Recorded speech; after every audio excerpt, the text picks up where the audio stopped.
Hey there, and welcome to the Sunny Days podcast.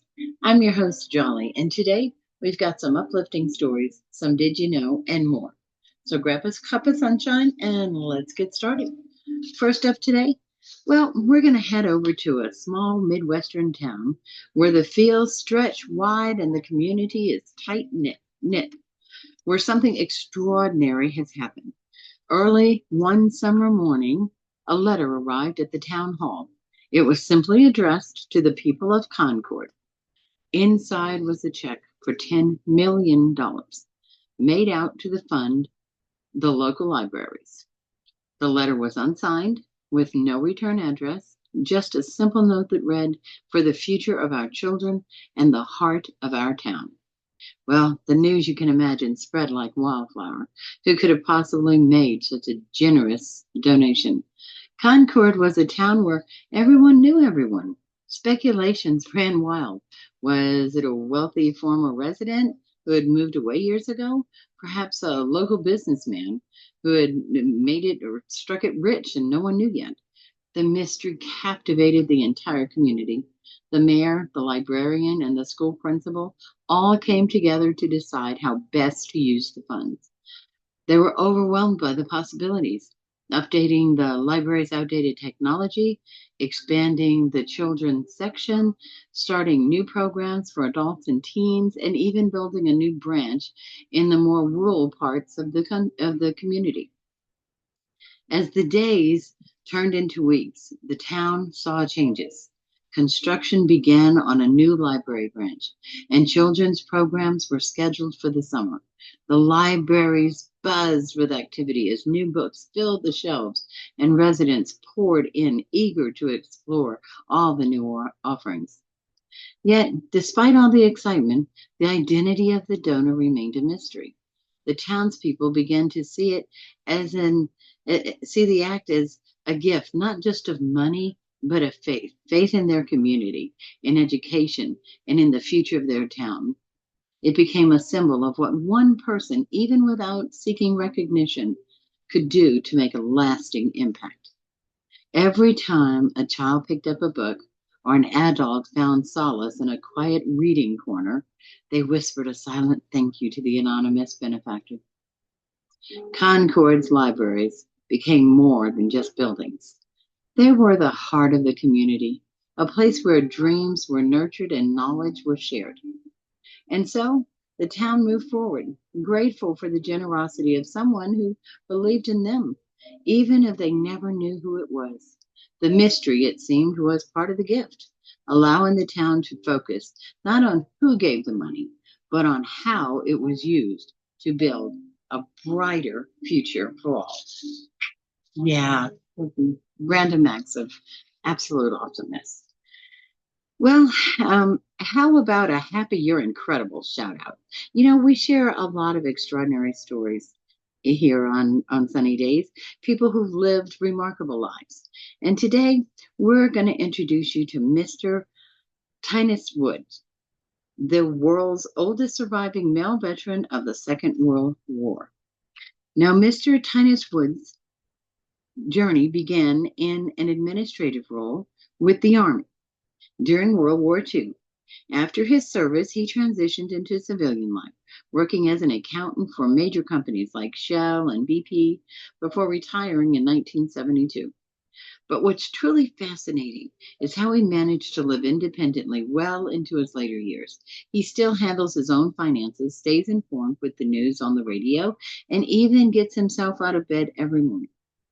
When asked about this secret to his longevity, Mr. Tyneswood, humbly attributes it to pure luck and maybe a bit of an active lifestyle in his younger day. He once said, "You either live long or you live short, and you can't do much about it." His pragmatic approach seems to be the key to part of his outlook on life. He doesn't dwell on his age. Perhaps that's why he's reached such an impressive milestone. Mr. Tyneswood reflects on his life with a sense of moderation, stating, I ate what they gave me, and so does everybody else. I don't have a special diet. His belief in moderation extends to all aspects of his life, whether it's eating, drinking, or even walking. He warns that too much of anything can eventually take its toll. Having outlived 24 UK prime ministers and even the reign of Queen Elizabeth II, who sent him a birthday card every year since he turned 100, and that was in 2012. Mr. Tyneswood has witnessed incredible changes in this world. When asked about those changes, he observed, he said, the world, in its way, it's always changing. It's sort of an ongoing experience. It gets a little better, but not all that much just yet. It's going the right way, though. And what advice does he have for younger generations?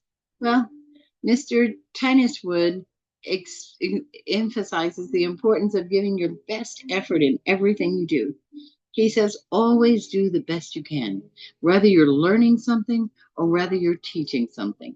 Give it all you've got. Otherwise, it's not worth bothering with. Wow.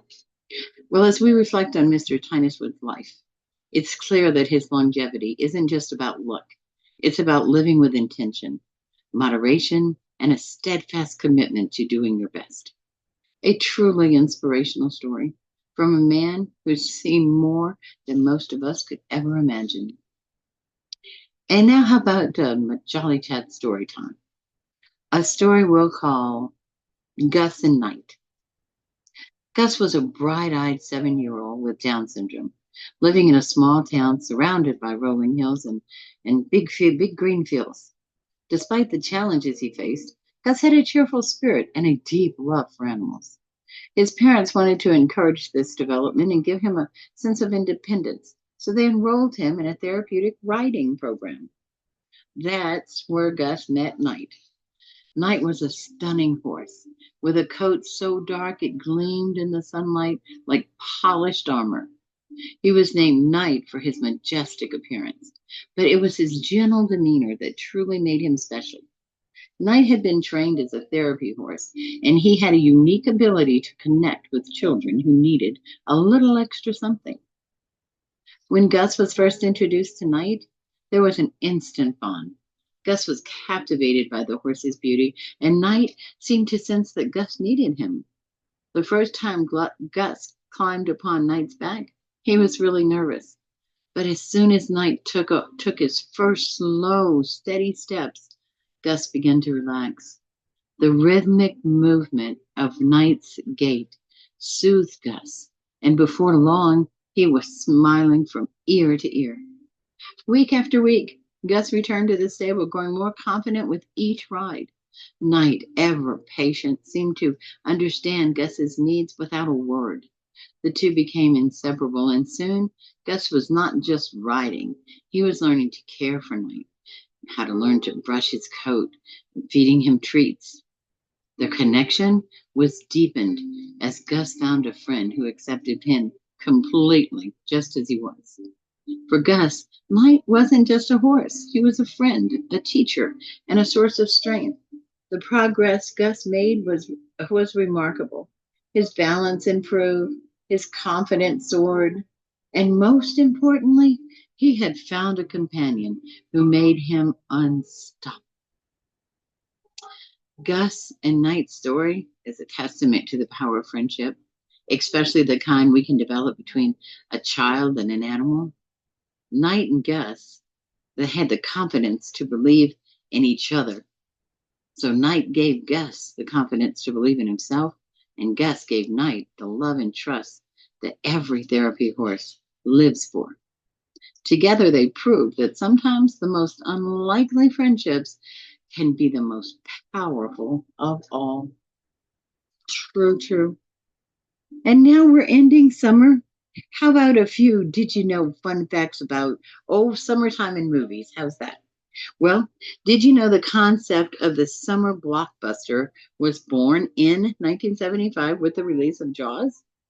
Directed by Steven Spielberg, it became the first film to gross over 100 million, making summer the prime season for big movie releases. Cool.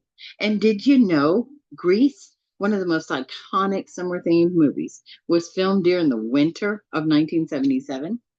I didn't know that. The cast had to endure a chilly, chilly temperature while pretending it was a hot summer day at Rydell High. Interesting. And did you also know that the highest grossing summer movie of all time as of 2023 is Avengers Endgame, which was released in April 2019, just before the summer season, but its office dominance extended well into the summer months. And one more thing, did you know that drive-in theaters, which became popular in the 1950s and 60s, were a quintessential summer activity?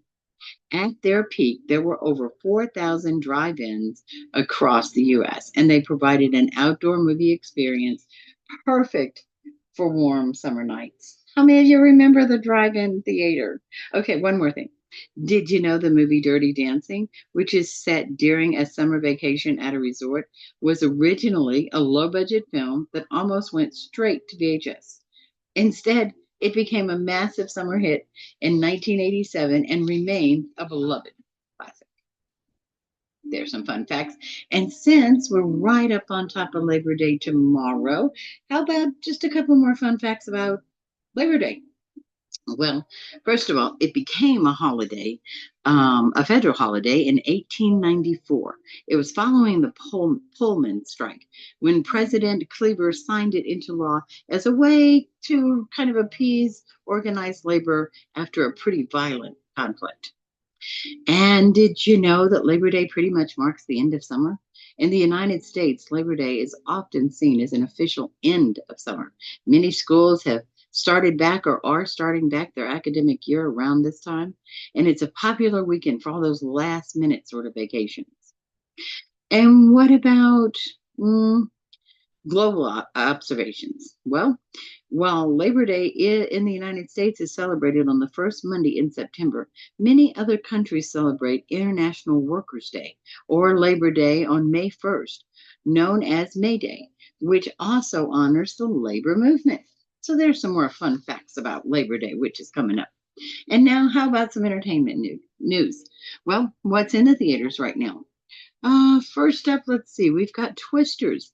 Edgar Jones stars as Kate Cooper, a former storm chaser haunted by a devastating encounter with a tornado during her college years, who now studies storm patterns on screen safely in New York City.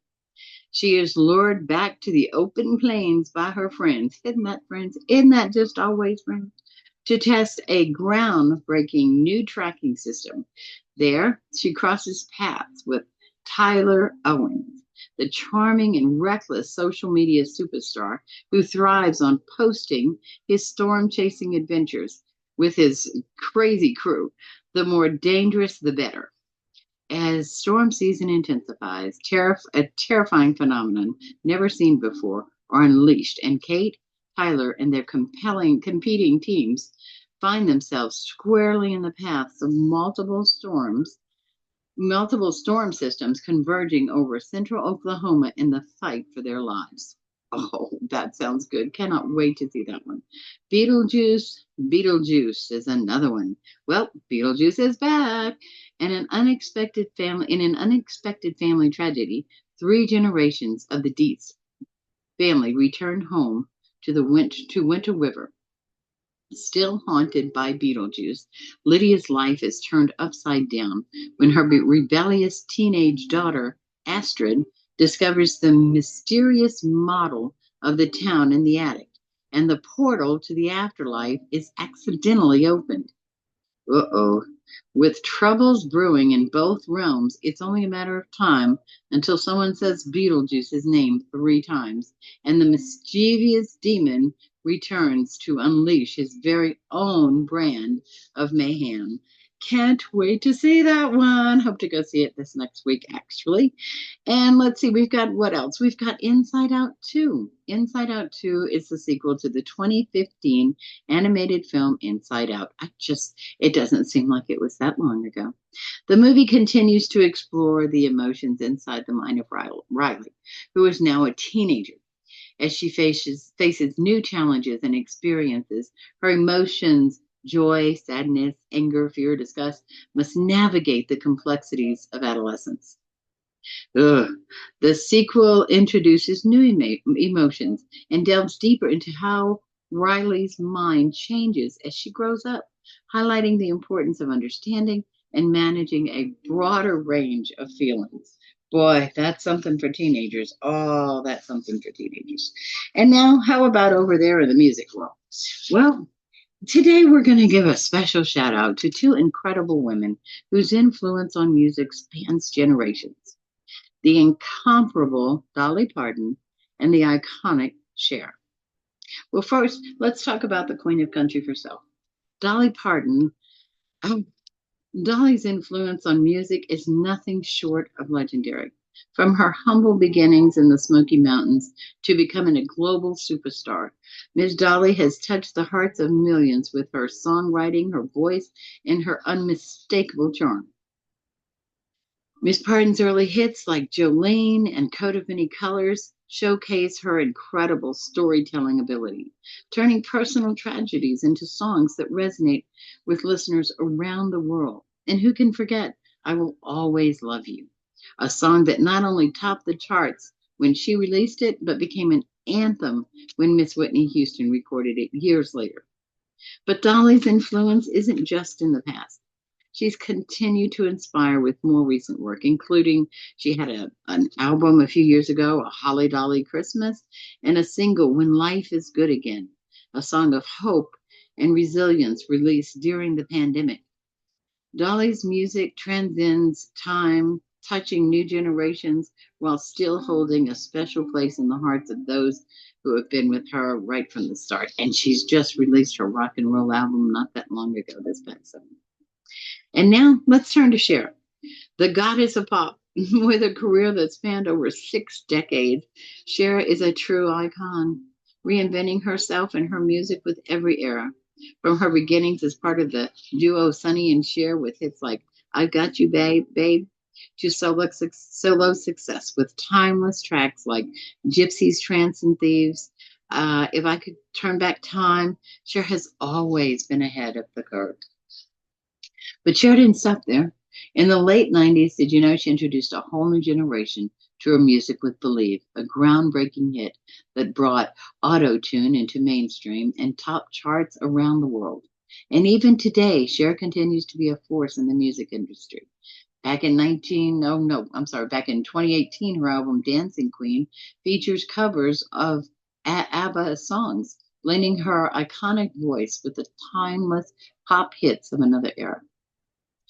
Well, both Dolly Parton and Cher have not only given us music to sing along to, but they've also inspired generations with their talent, resilience, and unapologetic individuality. Their songs are the soundtrack to many of our lives, and their influence will continue to be felt for decades to come. Here's to Miss Dolly, here's to Miss Cher, two legends who truly stand the test of time.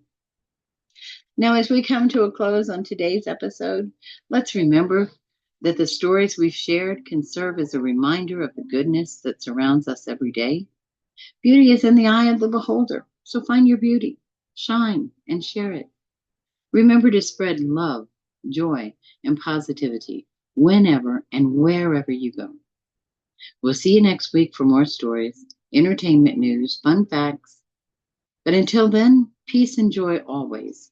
And thank you for tuning in to the Sunny Daze podcast at jollyville.com.